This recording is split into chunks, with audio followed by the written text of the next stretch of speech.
ওসমান হাদি ভাই পৃথিবী ছেড়ে চলে গেছে, সারা বাংলাদেশের মানুষ তার জন্য কান্দে রে।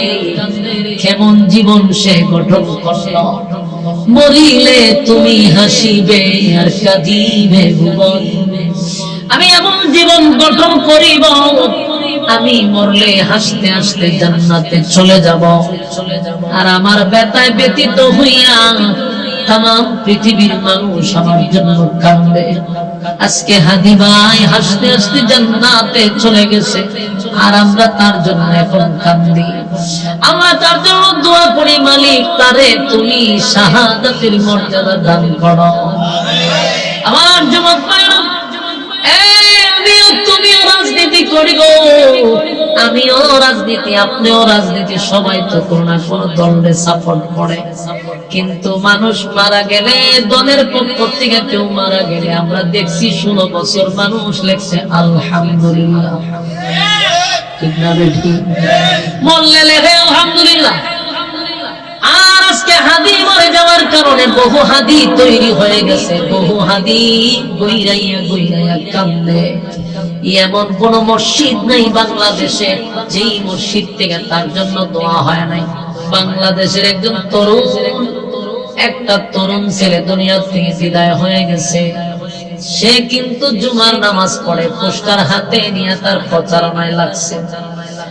জীবনও ভাবে না এটা আমার জীবনের শেষ জুমা। বলুন হাদি ভাই কি কোনদিন ভাবতে পারছি এটা আমার জীবনের শেষ জুমা? জুমা পড়ে সুন্দর করে ফেসবুকে আবার পোস্ট করছে, জুম্মা মুবারক। জুমা নামাজ আদায় করিয়া হাসি খুশি মুখটা নিয়ে মানুষের সামনে দাঁড়াইছে। কল্পনা করে নাই এক শুক্রবার তার মাথায় গুলি করা হয়, আর এক শুক্রবার তার জানাজা পড়া হয়। এটাই হলো দুনিয়া, এটাই হলো দুনিয়া। আজকে বহু মানুষ রাস্তাঘাটে ঘোরাঘুরি করতেছে, বহু মানুষ আড্ডায় ব্যস্ত আছে, আর কিছু মানুষ এখানে বসে আছে। যদি আমাদের জীবনের শেষ মাহফিল হয় রে, তাহলে যারা বসলো তারা সাকসেস, যারা বসতে পারলো না তাদের আফসোসের শেষ নাই। ঠিক আমার যুবক ভাইরা, মৃত্যু কাউকে জিজ্ঞাসা করে আসে না, প্রত্যেকের ব্যক্তিগত কিয়ামত হয়। কেউ পৃথিবীতে থাকবে না, কিন্তু থাকবো না এটা সত্য। কিন্তু এমন একটা জীবন আপনি আমাকে গঠন করতে হবে, মরিলে যেন আমি হাসি, পৃথিবীর মানুষ যেন আমার জন্য কান্দে। ঠিক আজকে গোটা বাংলাদেশের দিকে তাকান, একটা ছেলে দুনিয়া থেকে বিদায় হয়ে গেল, ওসমান হাদি ভাই পৃথিবী ছেড়ে চলে গেছে, সারা বাংলাদেশের মানুষ তার জন্য কান্দে রে। কেমন জীবন সে গঠন করল, মরিলে তুমি হাসিবে আর কাঁদিবে ভুবন। আমি এমন জীবন গঠন করিব, আমি মরলে হাসতে হাসতে জান্নাতে চলে যাব, আর আমার ব্যথায় ব্যতীত হইয়া तमाम পৃথিবীর মানুষ আমার জন্য কাঁদবে। আজকে হাদি ভাই হাসতে হাসতে জান্নাতে চলে গেছে, আর আমরা তার জন্য এখন কাঁদি। আমরা তার জন্য দোয়া করি, মালিক তারে তুমি শাহাদাতের মর্যাদা দান করো। আমার যুবক ভাইরা, তুমি রাজনীতি করি গো, আমিও রাজনীতি, আপনিও রাজনীতি, সবাই তো কোনো না কোনো দলে সাপোর্ট করে। কিন্তু মানুষ মারা গেলে, দলের পক্ষ থেকে কেউ মারা গেলে, আমরা দেখছি 16 বছর মানুষ লেখছে আলহামদুলিল্লাহ, ঠিক না বেটি? বললে লেখে আলহামদুলিল্লাহ। আর আজকে হাদি মরে যাওয়ার কারণে বহু হাদি তৈরি হয়ে গেছে, বহু হাদি গইরাইয়া গইরাইয়া কান্দে। এমন কোন মসজিদ নাই বাংলাদেশে যেই মসজিদ থেকে তার জন্য দোয়া হয় নাই।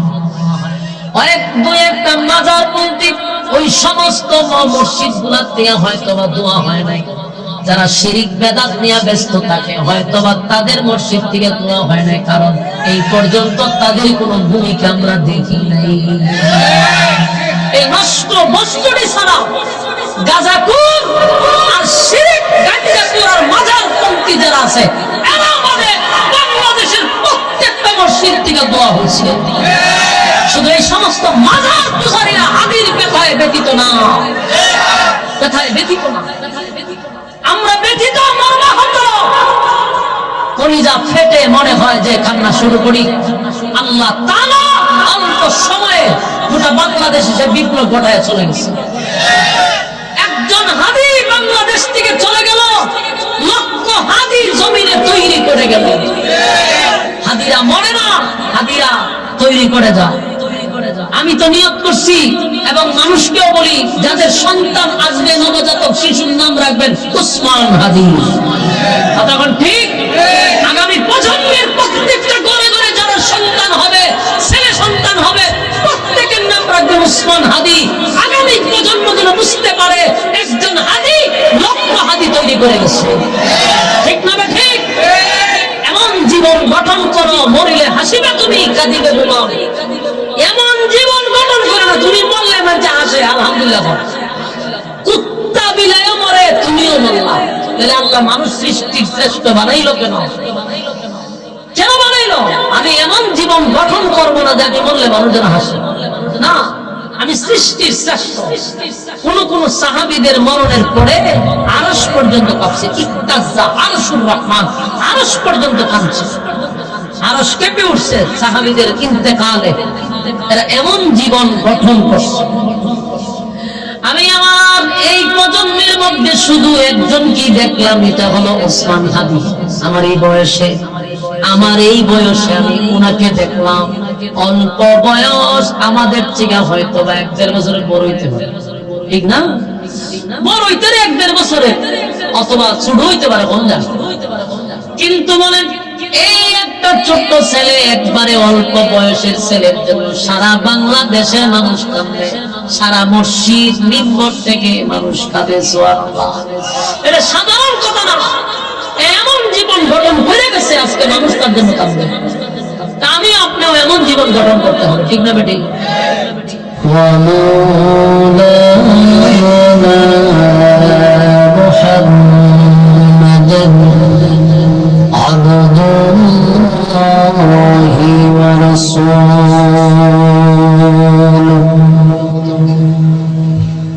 أرسله بالحق بشيرا ونذيرا وداعيا إلى الله بإذنه وسراجا منيرا. أما بعد فأعوذ بالله من الشيطان الرجيم. بسم الله الرحمن الرحيم. إذا زلزلت الأرض زلزالها وأخرجت الأرض أثقالها وقال الإنسان ما لها يومئذ تحدث أخبارها بأن ربك أوحى لها يومئذ يصدر الناس أشتاتا ليروا أعمالهم فمن يعمل مثقال ذرة خيرا يره ومن يعمل مثقال ذرة شرا يره. صدق الله العظيم. درود شريف পড়েন। اللهم صل على محمد وعلى آل محمد كما صليت على إبراهيم وعلى آل إبراهيم إنك حميد مجيد मेरा दिल तलब रहा है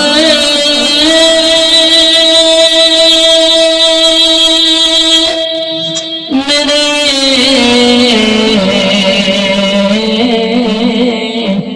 जलने रहा है सीना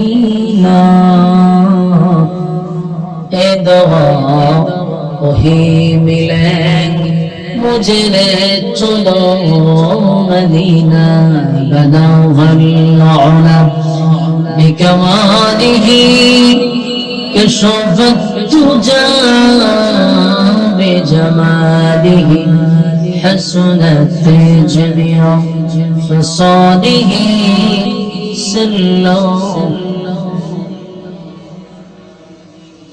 जिक्रे बते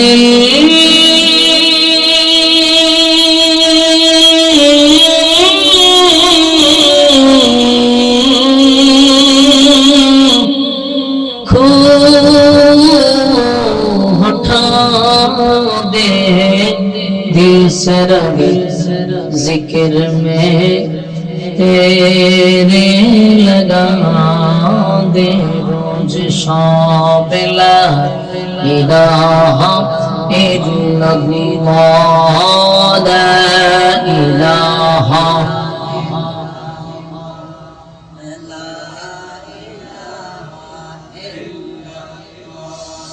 لا إله إلا الله لا إله لا إله إلا الله محمد رسول الله صلى الله عليه وسلم আলহামদুলিল্লাহ আয়োজিত আজকের এই কুমিল্লা জেলার অন্তর্গত কংসনগর বাজার পশ্চিম সিংহ প্রবাসীদের উদ্যোগে আয়োজিত আজকের ঐতিহাসিক তাফসীরুল কুরআন মাহফিল সম্মানিত যিনি সভাপতি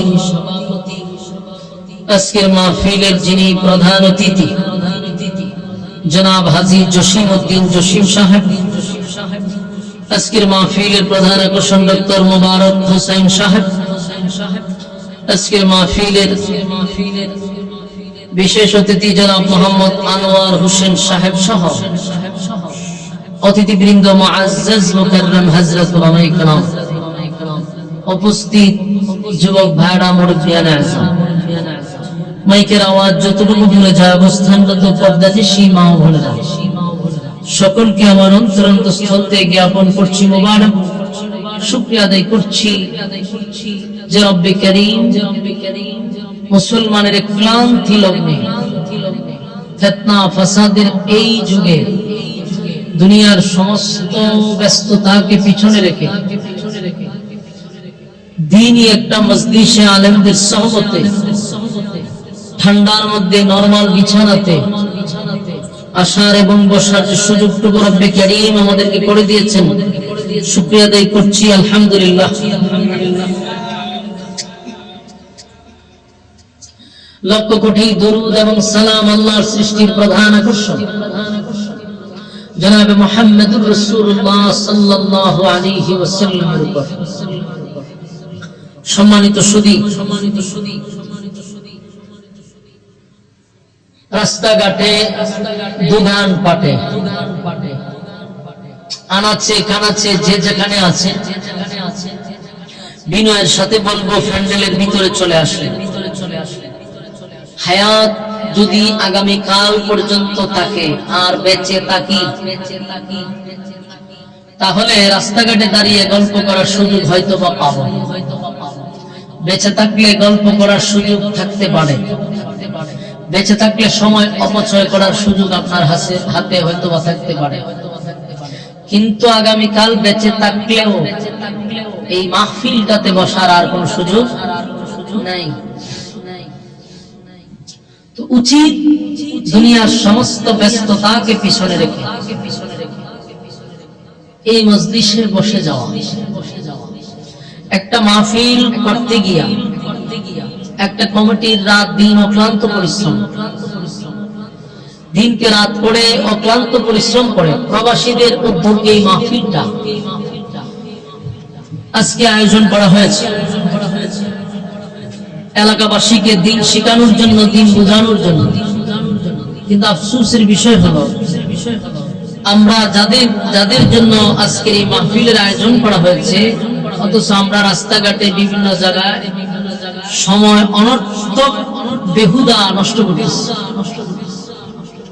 আল্লাহ রাব্বুল আলামিন আমাদেরকে বোঝার মানার তৌফিক দান করুক, আমিন। যারা দাঁড়িয়ে আছে আমরা বসে যাই। বর্তমান পরিস্থিতি এমন হয়ে গেছে যে মানুষ এখন গুনাহের প্রতিযোগিতায় আছে। গুনাহের প্রতিযোগিতায় মানুষ বেশি, নেকির প্রতিযোগিতায় মানুষ কম। তবে আলহামদুলিল্লাহ ওয়াজ মাহফিলের দ্বারা বাংলাদেশে উল্লেখযোগ্য একটা পরিবর্তন আসছে। এটা অস্বীকার করার কোনো সিস্টেম নেই। যারা বলতো ওয়াজ মাহফিল পড়ায় লাভ কি, এখন আমরা বলি যে বাংলাদেশে ওয়াজ নসিহত হওয়ার কারণে এটার বিশাল প্রভাব পড়ছে। এখন ফাউলদেরকে সাইজ করতে গেলে আর হুজুর লাগে না, এখন নাস্তিক সাইজ করতে গেলে আর হুজুর লাগে না। এই ওয়াজ মাহফিলের প্রভাব এমনটা পড়ছে, এখন জায়গায় জায়গায় যুবকরা তৈরি হয়ে গেছে। এখন ইসলামের বিরুদ্ধে উল্টা কথা বলতে গেলে আগে তো আর শুধু হুজুররা একতরফা প্রতিবাদ করত, আমরাই সব সমাজ করতাম, আমরাই প্রতিবাদ করতাম, আমরাই বাধা দিতাম। কিন্তু এখন কি প্রভাব পড়লো, এখন হুজুর লাগে না, সব সাইজপিরালায় যুবকরাই। গতকালকে দেখলাম নবীর বিরুদ্ধে কটূক্তি করার কারণে আলেম লাগে নাই, সাধারণ পাবলিক জায়গা মতো সাইজপিরে দিচ্ছে। তো এইটা হলো ওয়াজ মাহফিলের একটা প্রভাব। ছোটবেলায় দেখতাম মানুষের মোবাইলে থাকতো হিন্দি গান, 300 গানের মধ্যে 400 গানই থাকতো হিন্দি। 400 গান যদি হিন্দি থাকতো, 300 গান থাকতো হিন্দি, 100 থাকতো বাংলা। মানুষ গানে মুগ্ধ ছিল, যাত্রা পালায় যাইতো, বিভিন্ন ভাবে বাউলদের গান শুনে শুনে মানুষ পথভ্রষ্ট হয়েছে। ওয়াজ মাহফিলের প্রভাব এমন বাড়ছে, আর সোশ্যাল মিডিয়ার মাধ্যমে প্রত্যেকের ঘরে ঘরে ওয়াজ চলে, পকেটে পকেটে ওয়াজ আছে। এখন আমি কসম করে বললো কাফারাতে হবে না, যুবকদের মোবাইলে গান পাওয়া যায় না, এখন ওয়াজ পাওয়া যায় না। আপনারা ঠিক কইলো ঠিক, না কইলো ঠিক। যদি ঠিক কইতে কষ্ট হয় তাহলে অসুবিধা না, আপনাদের এলাকার কথা বলতেছি না। আপনাদের এলাকায় গান থাকতে পারে, আমাদের এলাকায় যুবকদের মোবাইলে ওয়াজ আছে। এগুলোর মাধ্যমে কি হইলো, দেশের বিশাল একটা পরিবর্তন হয়েছে। এখন ইসলাম এক কথা কেন না, আশা করবেন না, ব্যাখ্যান না, ওয়াজ মাহফিলে বসেন, হাসবেন, মনোযোগ দিয়ে শুনুন। কথাগুলি বাস্তবতা। আপনি দেখেন আজকে যত জায়গায় প্রতিবাদ হচ্ছে, সব জায়গায় ওনার হুজুর যেমন লাগে, হুজুররা আলহামদুলিল্লাহ যুবক তৈরি করে বলেছে।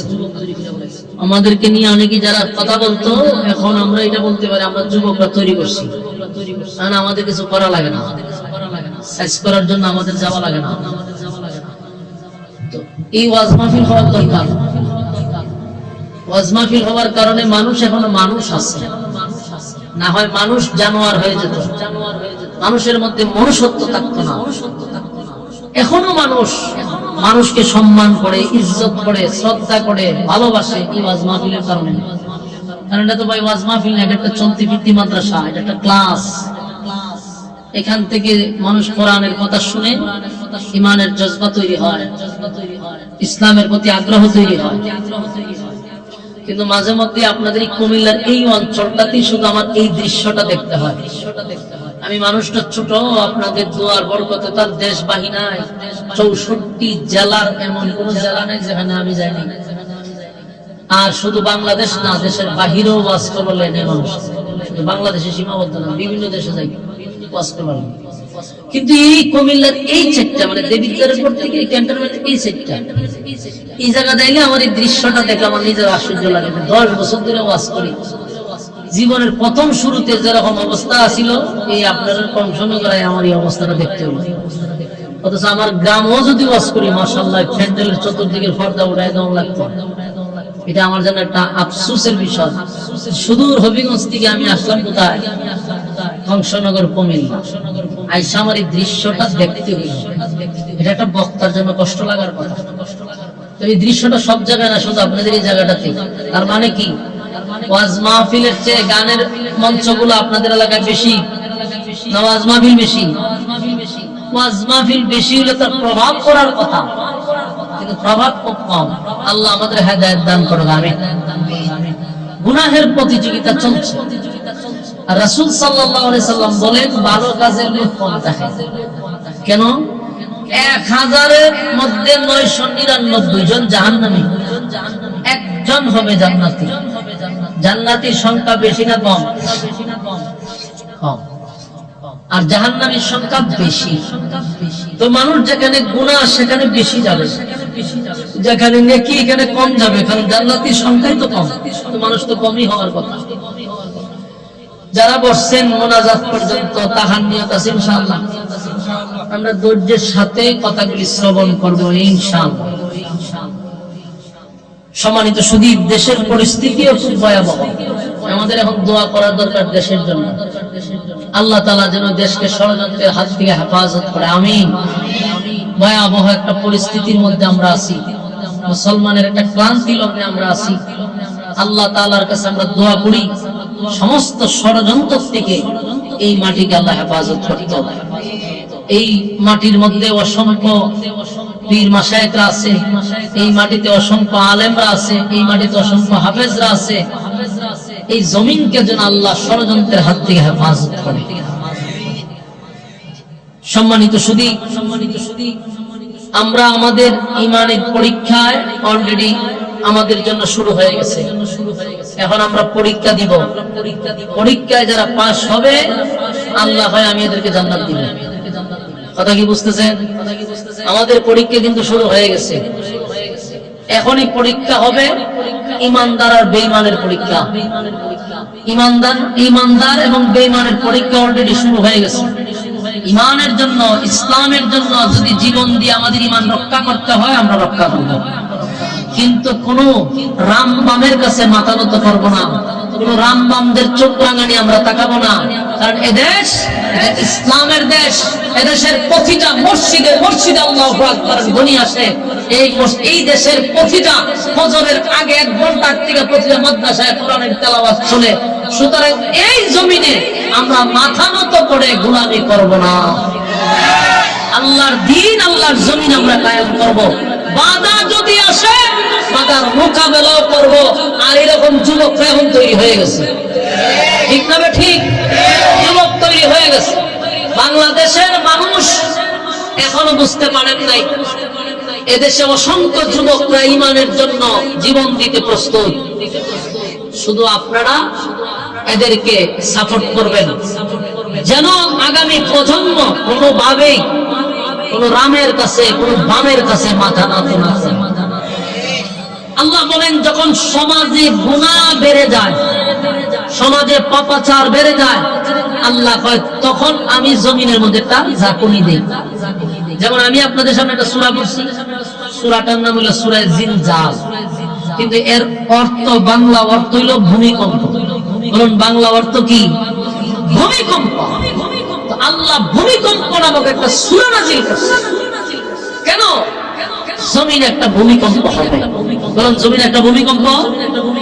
তবে বড় ভূমিকম্পের আগে ছোট ছোট ভূমিকম্প। কথা কি বুঝতেছেন? এই বাচ্চাগুলা কথা বলতেছে, ভাই আমার তো সবচেয়ে বিরক্ত লাগে কথা বলতে। এক জায়গায় সব গুড়াগাড়া নিয়ে বয়া দিচ্ছে। আপনারা এই বাচ্চা কাচ্চার একখানে তো এটি বই সব কথা বলে তো মন জায়গা ধ্যান খেয়াল লয়ে যায়, মনোযোগ দেন। সূরার নাম হলো সূরা জিলজাল, এর বাংলা অর্থ ভূমিকম্প।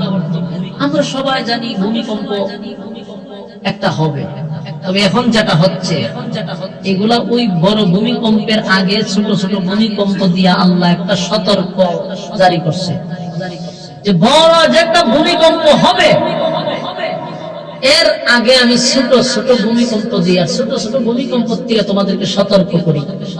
কারণ জমিনে তখনই ভূমিকম্প হয় যখন জমিনের মধ্যে গুনাহের প্রতিযোগিতা হয়। গুনাহ বেড়ে গেলে আল্লাহ জমিনে জাগরি দেয়।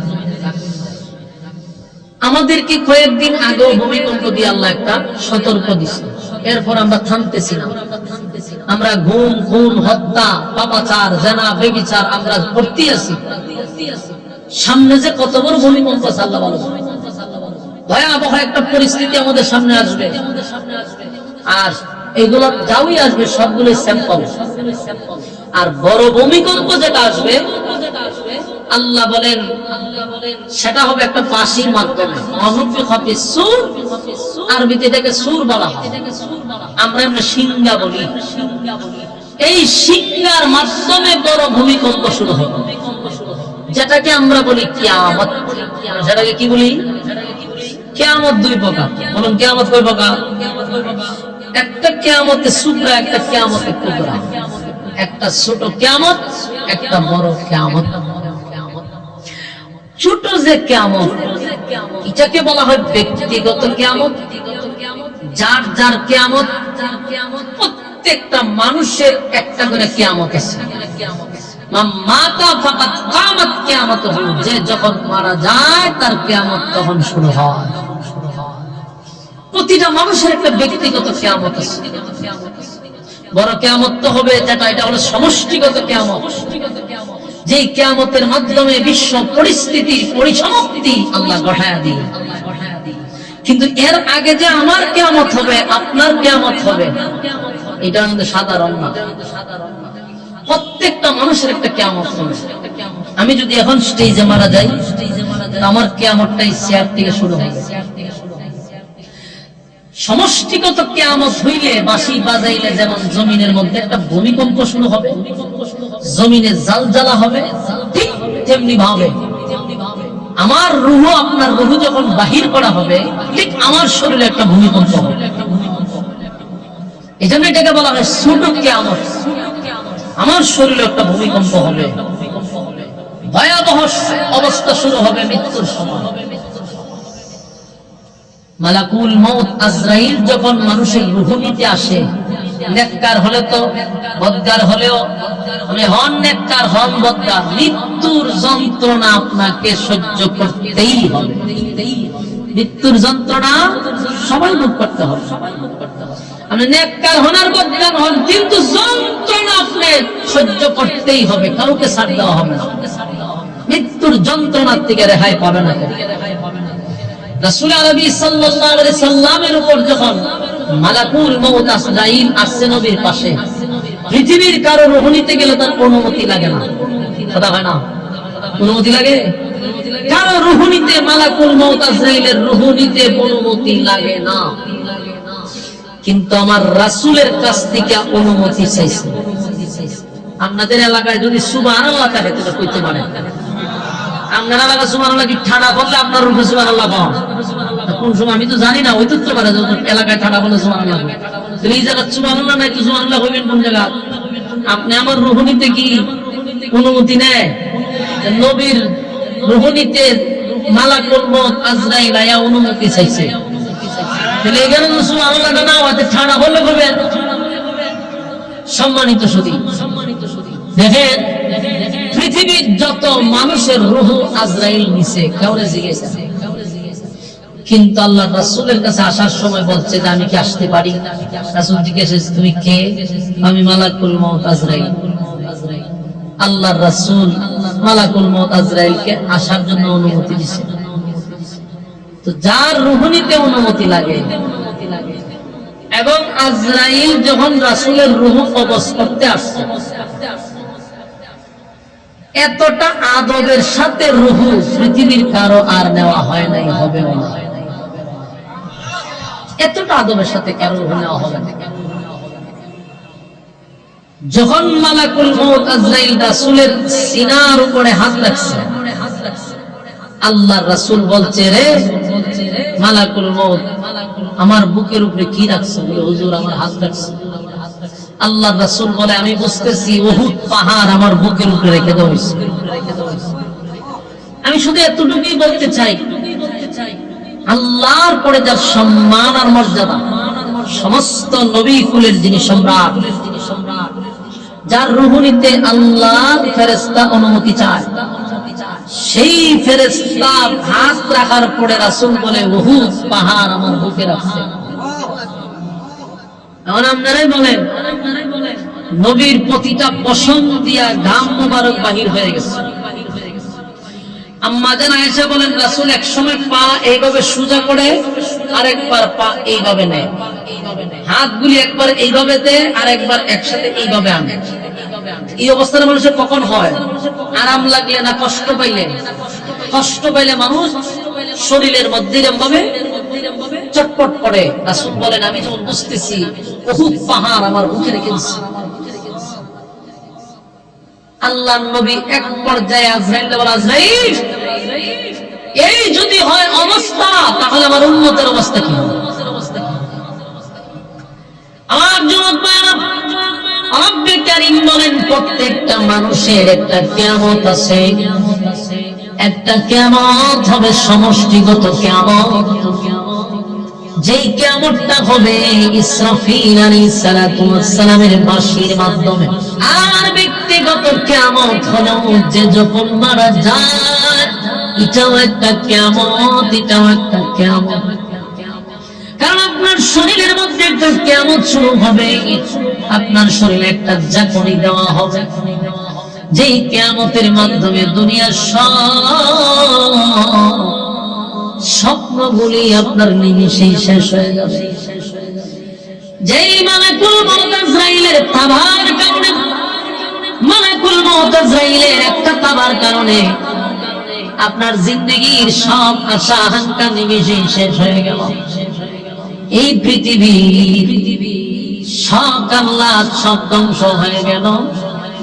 এই জন্য আল্লাহর নবী বলেন, প্রত্যেকটা মানুষের ব্যক্তিগত একটা কিয়ামত আছে। যেদিন আপনি আমার রূহ বাহির করা হবে, যদি নেককার হই আর যদি বদকার হই। নেককার হইলে সুবিধা হলো, নেককারদের রূহ নেওয়ার সময় ফেরেশতারা তারে সর্বপ্রথম জাহান্নামটা দেখায়। তার চোখের সামনে জাহান্নাম দেখানো হয়। জাহান্নাম দেখাইয়া ফেরেশতারা বলে, এই ছিল তোমার জন্য ব্যবস্থা কইরা রাখা, কিন্তু তুমি আল্লাহর হুকুম, নবীর তরিকায় জীবন যাপন করছো। ঈমান লইয়া কবরে যাও, নেক আমল লইয়া কবরে আও। এই জন্য আল্লাহ তোমারকে এই জায়গা থেকে আল্লাহ তোমারে উঠাইয়া এখন তোমার জন্য যে জায়গাটা বরাদ্দ রাখছে, সেই জায়গাটাও দেখানো হবে, জান্নাত তার সামনে দেখানো হবে। আনন্দে তার মধ্যে আনন্দ থাকবে। ওই আনন্দের কারণে অনেক সময় আনন্দের কারণে কষ্টের কথা আমাদের ভুলে যায়। ঠিক বদকারেরও শাস্তি হবে, নেককারেরও জান কবজ করার সময় কষ্ট পাবে, বদকাররাও হবে।